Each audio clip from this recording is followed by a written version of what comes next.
क्योंकि शिक्षा ही किसी भी व्यक्ति के जीवन में उसको एक सामान्य शरीर से एक विशिष्ट व्यक्तित्व की ओर ले जाती है। क्योंकि जन्म सबका हड्डी चमड़ा के शरीर के ही रूप में हुआ है, लेकिन उसने किस विद्या का अध्ययन किया और उस विद्या का प्रयोग अपने जीवन में कैसे किया। हो गई है कि जज लिख कर दे देता है कि हमारे परिवार को खतरा हो जाएगा, इसीलिए हम इस केस में सुनवाई नहीं करेंगे। तो ऐसे लोगों से हम क्या न्याय की अपेक्षा करें। शास्त्रीय विधान क्या कहता है? उत्तम विवाह वह है जहाँ पर आप अपनी कन्या का कन्यादान उसके रजोदर्शन से पहले कर दें। मध्यम विवाह वह है कि रजोदर्शन के बाद करें 3 वर्ष के अंतर्गत, और अधम विवाह है कि रजोदर्शन के 3 वर्ष के बीतने के बाद कन्यादान। इससे बड़ा दोस्त मैं बॉलीवुड वालों का समझता हूँ, इन्होंने कह दिया प्यार और जंग में सब जायज़ है। इस हिसाब से प्यार की परिभाषा और जंग की परिभाषा निश्चित करते, लेकिन नहीं, इनके अनुसार केवल नर मादा बनाओ। अब तो नर मादा भी छोड़ दिया, अब समलैंगिक विवाह पर ये उतर गए। हमारे सनातन धर्म में हर जाति की, हर वर्ण की आजीविका निश्चित थी। यहाँ तक कि कहें तो आजीविका की पूरी संरचना ही जाति पर सुनार है जाति का, उसके पूरे खानदान के लिए एक आजीविका निश्चित है। घर का बच्चा अपने पिता के माध्यम से उस कला को प्राप्त कर रहा है और पूर्ण आजीविका को आरक्षित कर कर्म को छोड़कर सरकार से आशा लगाए। वहीं पर आप मुसलमानों को देखिए, उन्होंने हिंदुओं के सारे कामों को अपना लिया कि नहीं। फल विक्रेता देख लीजिए, माला वाला देख लीजिए, लोहार देख लीजिए, सुनार देख लीजिए, बुनकर देख लीजिए, रजाई गद्दा पीटने वाला से लेकर प्लम्बर, बिजली मिस्त्री, सब के सब मुसलमानों ने अपना लिया। कभी आपने आंदोलन देखा? मुसलमान युवा नौकरी के लिए लड़ने गया है, रेल की पटरी मुसलमान नौकरी के लिए सरकार से उखाड़ नहीं, उसने आपके आजीविका को जो शास्त्र ने आपको दी थी वहाँ से कब्जा कर लिया।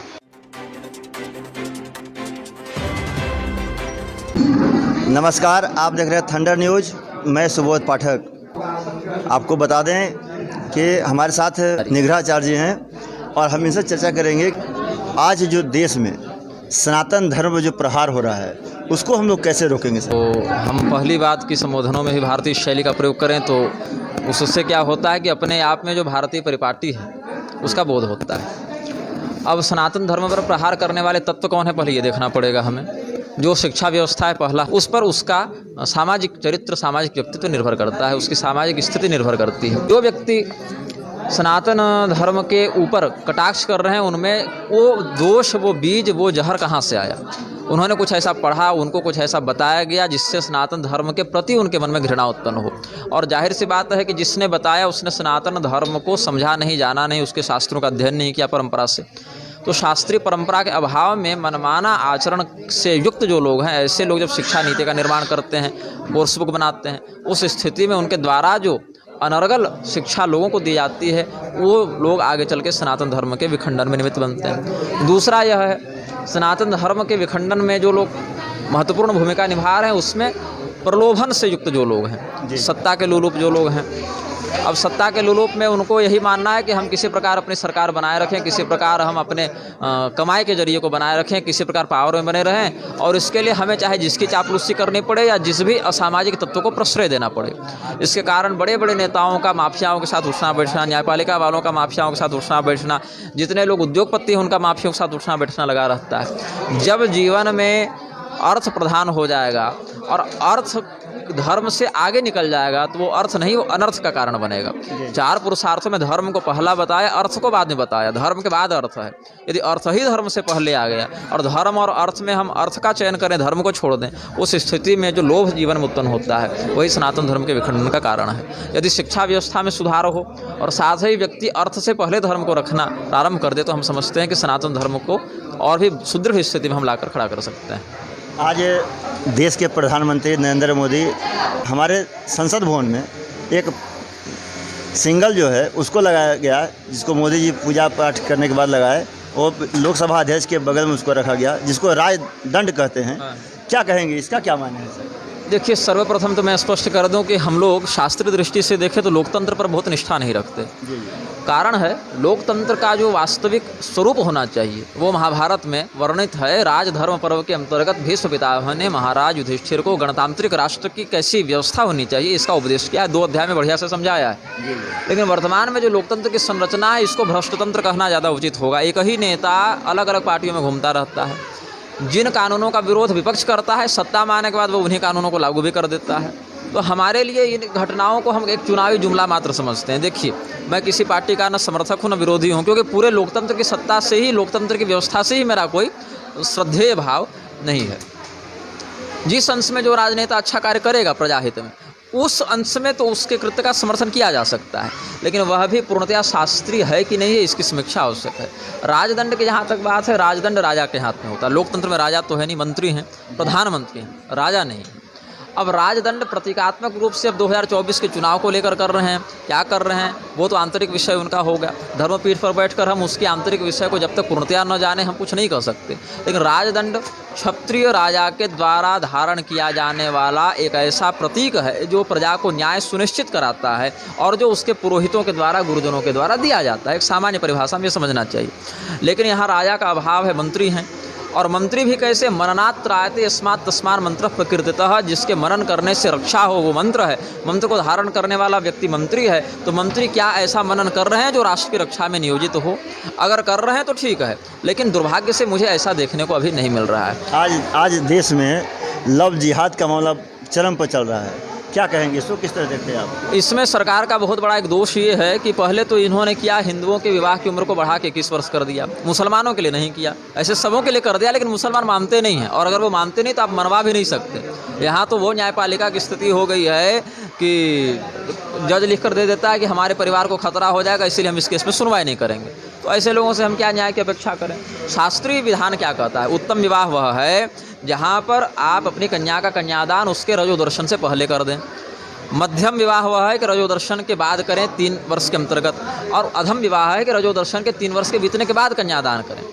विवाह एक अलग विषय है, संतान एक अलग विषय है, आजीविका एक अलग विषय है। मैं बार बार कहता, भगवती सीता जी का विवाह कब हुआ? जब वे 6 वर्ष की थी। षड्वर्षा चैव मैथिलीम, षड्वर्षां चैव मैथिलीम। लेकिन संतान कब हुई? जब वो 33 वर्ष की हुई। भूसुंडी रामायण में कहते हैं दक्षिण खंड में कि सीता जी को संतान की प्राप्ति तब हुई जब वो 33 वर्ष की हुई। तो संतान प्राप्त करना अलग है, गर्भाधान संस्कार अलग है, विवाह संस्कार अलग है। अब लव जिहाद में क्या होता है कि घर की महिलाओं में जो नैष्ठिक सनातन धर्म का आचरण होना चाहिए वो अभाव देखने को मिलता है। दूसरे हाथ में टीवी मोबाइल के चक्कर में सभी लोग अलग अलग विकारग्रस्त वीडियो इत्यादि के माध्यम से चले जा रहे हैं। युवावस्था जब प्रस्फुटित होती है तो जैसे डेम फटता है बाढ़ के पानी से, उसको रोकना असंभव हो जाता है, तो युवावस्था के वेग को रोकना भी ऐसे लोगों के लिए असंभव है जो शास्त्र निष्ठा से दूर हो चुके हैं। उस स्थिति में अगर कोई व्यक्ति उसको यौन तृप्ति प्रदान करने के लिए तत्पर हो जाता है तो वो विचार नहीं करती कि न्याय कि ये हमारे लिए धर्मसम्मत है, हमारे कुल की लज्जा के, आचरण के, हमारे शील के अनुकूल है या विपरीत है। कुछ स्थिति में इस्लामी तंत्र का आश्रय लेकर उनको सम्मोहित किया भी जाता है, ये भी प्रमाण हमें प्राप्त हुए हैं। कुछ स्थितियों में अनुचित खान पान, टीवी, मीडिया, तो कुल मिला के पूर्णतः पशुता की ओर जो ढकेला जा रहा है, इसमें लव जिहाद की ओर हमारी जो बहु बेटियाँ जा रही हैं, बहनें जा रही हैं, उसका सबसे बड़ा हाथ है। दूसरा ये हाथ है अपने संभावित शत्रु को न पहचानना। ये सर्वधर्म संभाव का जो पिफीरी बजाते हैं केवल हिंदुओं के लिए बजाई जाती है, अन्य को कोई मतलब नहीं है। आप हिंदुओं के विरोध में 10 कानून ले आएँ, 2 लोग चिल्लाएंगे, बाकी कुछ नहीं। गोहत्या तो रोक नहीं सके, आज तक चिल्लाते रह गए।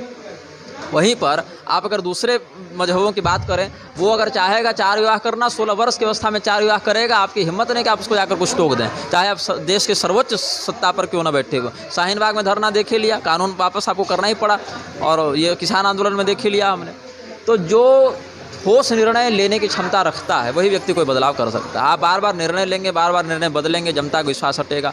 लव जिहाद के विरुद्ध आप कानून लाए भी आएंगे और फिर अंतर्जातीय विवाह को प्रश्रय भी देंगे। एक बार अगर वैवाहिक मर्यादा, यौन मर्यादा का अतिक्रमण हुआ तो बहुत हिस्सा चला जाएगा, बहुत अंदर तक चला जाएगा। विजातीय विवाह से विधर्मी विवाह होने लगे, और इसको दबाने के लिए ऐसा कुछ दिखाएंगे जो व्यभिचार को दूर करे। अभी स्वामी जी, अभी द केरला पिक्चर स्टोरी आया, लोगों ने उसको बढ़ चढ़ के देखने का काम किया, क्या मानते हैं उस पिक्चर के? क्या देखिए, हमने केरला स्टोरी तो नहीं देखी है क्योंकि फिल्में देखने का समय हम लोग के पास नहीं रहता, आप जानते हैं, लेकिन उसकी विषय वस्तु से हम अवगत हैं और फिल्म बनने से पहले से अवगत हैं। अभी अजमेर पर भी सुनने में, अजमेर कांड पर भी एक फिल्म आ रही है। अब फिल्म का क्या है कि उसमें तो जो बातें दिखाई जाती हैं, हालांकि जो फिल्मकार हैं उन्होंने बड़ा साहस का कार्य किया इसमें, और इन बातों पर बोलने से लोग बचना चाहते हैं, और ये बोलने से कब तक बचेंगे? तो बोलना चाहिए, लेकिन मूलभूत जो उसमें आधार है, आप कह रहे हैं कि उधर मत जाओ, लेकिन ठीक है हम उधर नहीं जाएंगे। अब देखिए, उसमें एक डायलॉग मुझे सुनने को मिला कि एक लड़की कह रही कि पिताजी आपने मुझे धर्म का ज्ञान क्यों नहीं दिया? पिताजी ने जब धर्म का ज्ञान नहीं दिया भैया, तो अब्दुल के साथ जाने भी तो नहीं कहा पिताजी ने, ये भी तो नहीं कहा, उसका ज्ञान आपको कैसे हो गया?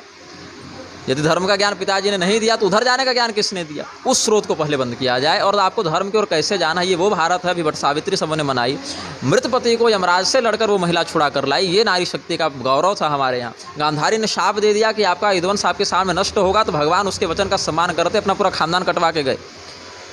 तो ये सती का महात्म्य था। सती पतिव्रता स्त्रियाँ तो इस पृथ्वी की जीवनीय शक्ति को धारण करने में प्रधान भूमिका निभाती हैं। गोभिर विप्रेश्च वेदेश्च सती भी सत्यवाद भी, जो स्कंद पुराण का सिद्धांत है। पृथ्वी के जीवनीय शक्ति को बनाने में पतिव्रता स्त्रियों का बहुत बड़ा हाथ है। और अब घर घर वेश्यालय खुल गए हैं ये मोबाइल के चक्कर में।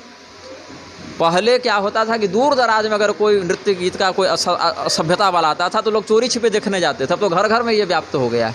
ये जो है दुष्परिणाम 1-2 पीढ़ी में ये सिनेमा वालों के चक्कर में ज़्यादा आया है। तो जहाँ से विकृति आई है शोधन वहाँ से भी किया जा सकता है कुछ मामला में। अगर ऐसे कुकृत्यों का उजागर करते हुए ऐसी केरला स्टोरी जैसी फिल्में आए, अगर वहाँ से कुछ बच्चियाँ सतर्क हो रही हैं तो हम समर्थन करेंगे उस अंश में।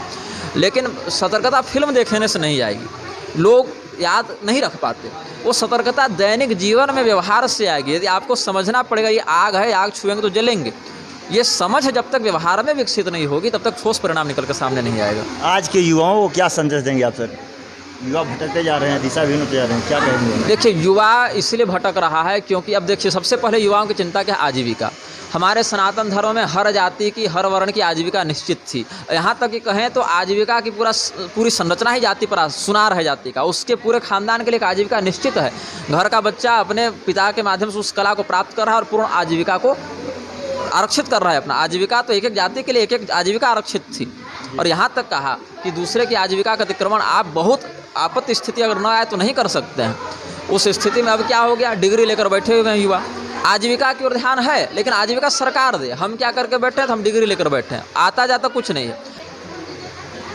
जावेद हबीब इतना बड़ा सैलून का चेन खोल दिया, यहाँ के नाई को छुरा उठाने में शर्म आ रही कि ब्राह्मणों ने हमारा शोषण कर दिया। वो सरकार से लड़ेगा कि आजीविका हमें दो। जो आजीविका प्रकृति ने दी थी वो छोड़ दिया, मुसलमानों ने अपना लिया, उनके चकाचक चाम दी। हम लोगों को खोजना पड़ता है, कोई हिंदू फल वाला मिल जाए, कोई हिंदू दर्जी मिल जाए, कोई हिंदू रजाई गद्दा सिलने वाला मिल जाए, नहीं मिलता।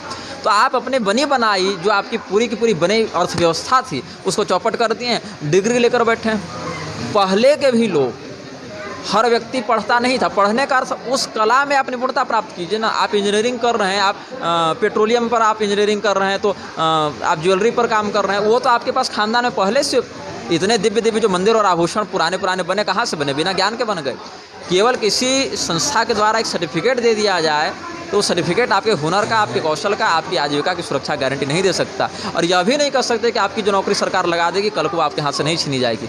तो आजीविका पहले आप अपनी शास्त्रीय रीति से निश्चित करें, उसके बाद आपको जितना कुछ करना है वो करते रहें। तो अगर युवा नौकरी के पीछे भागना छोड़कर सत्व अर्जित अर्थ के पीछे जाएगा तो चिंता मुक्त भी रहेगा, उसके पास एक निश्चित आजीविका भी रहेगी। अब सरकार कहती है नौकरी में भी 2 बच्चे से ज़्यादा पैदा करोगे हिंदुओं तो सरकारी नौकरी नहीं मिलेगी। मुसलमान को भी सरकारी नौकरी के पीछे गया ही नहीं, वो रंग से 10-12 बच्चे पैदा करेगा, कल वो सरकार बनाएगा। आप नौकरी के पीछे जा रहे हैं, वो सरकार बनाने के पीछे जा रहे हैं, उस समय आप क्या कीजिएगा?